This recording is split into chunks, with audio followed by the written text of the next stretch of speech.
Hello everyone, my name is Adarshi Vanatgube. I am studying in standard 4. My school name is JP Model School Work and my teacher name is Dear Jadhav sir.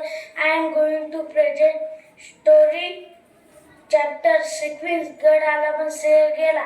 महाराजांचे शिवरायांनी जयसिंगात दिलेले 23 किल्ले अजून मुघलांकडे होते.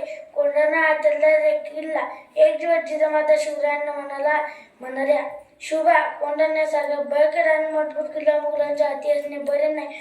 तो परत घे. पुण्याला कोंढाणा स्वराज्याचा असावा म्हणून शिवराय दमत होते. शिवरायांनी कोंढाणा घ्यायचा बेट केला पण कोंढाणा जिंकणे अतिशय अवघड होते. तानाजी आरंभापासून शिवरायांच्या साथीदार होता. कोकणातील मारजवळ उमरच्या गाव आहे तिथला तो राहणारा. तो अंगाने दुप्पट होता, ताकदीने भारी होता, बुद्धीने चलाक होता. शिवरायांवर त्याची अलग भक्ती होती. आधी लग्न कोंढाण्याचे मग रायबाचे. तानाजी आपल्या मुलाच्या लग्नाच्या गडबडीत होता. त्याचा एकुलता एक मुलगा रायबाच्या लग्नाची तयारी जोरात चालली होती. लग्न 4 दिवसांवर येऊन ठेपले होते. तानाजीला वाटले महाराज व मासाहेब यांना लग्नाला बोलवावे. ते शेलार मामाला बरोबर घेऊन महाराजांकडे निघाले. शेलार मामाने शिवरायांना आमंत्रण दिले पण शिवाजी महाराज म्हणाले, शेलार मामा तुम्ही रायबाचे लग्न उरकून घ्या कारण आम्ही जातीने कोंढाण्याच्या कामगिरीवर जाणार आहे. शिवरायांचे हे शब्द ऐकतात तानाजी म्हणाला, महाराज तानाजी जिवंत असताना असले जीवाच्या कामगिरीवर आपण जाणार मग आम्ही कशाला. हे काही नाही, आधी लग्न कोंढाण्याचे मग रायबाचे. मी कोंढाण्यात स्वारीवर जाणार, मला आशीर्वाद द्या. तानाजी कोंढाण्याच्या स्वारीवर निघाला. जयसिंगाने नेमलेला उद्यापाना रसपूत किल्लेदार होता. गडाला 2 दरवाजे होते. दोन्ही ठिकाणी उद्यापाने पक्का बंदोबस्त ठेवला होता. पश्चिमेला उंच कडा होत्या.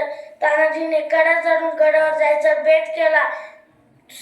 तानाजी आपल्या धाकट्या भाऊ सूर्याजीला सोबत घेऊन आला होता. तानाजी सूर्याजीला म्हणाला, सूर्याजी तू 500 गडी घेऊन कल्याण दरवाजा गाठ. मी 300 मावळे घेऊन गडावर चढतो. तानाजी 5-6 तरुण मावळे कडा चढण्यास पुढे झाले. ते कडा केवढा उंच पण ते कपारीत धरून कडा चढून वर जायचे. मग त्या मावळ्यांनी एका झाडाला घट्ट दोरी बांधली. मग काय तानाजी व त्याचे मावळे सपासप वानरासारखे गडावर गेले. तानाजीचा बेट. तानाजीचा पराक्रम. मावळे गडावर आले. ही बाब उद्यमाने कळलं. नगरावातल्या लढाईला सुरुवात झाली. दोघेही शूरवीर असल्याने कोणी हटेना. इतक्या तानाजी ढाल तुटली तो हातावर शेला गुंड शेल्यावर वार झेलत लढू लागला.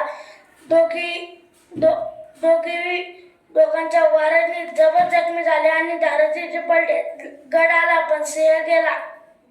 तानाजी पडला हे पाहून मावळ्यांचा धीर घेतला. ते पळू लागले.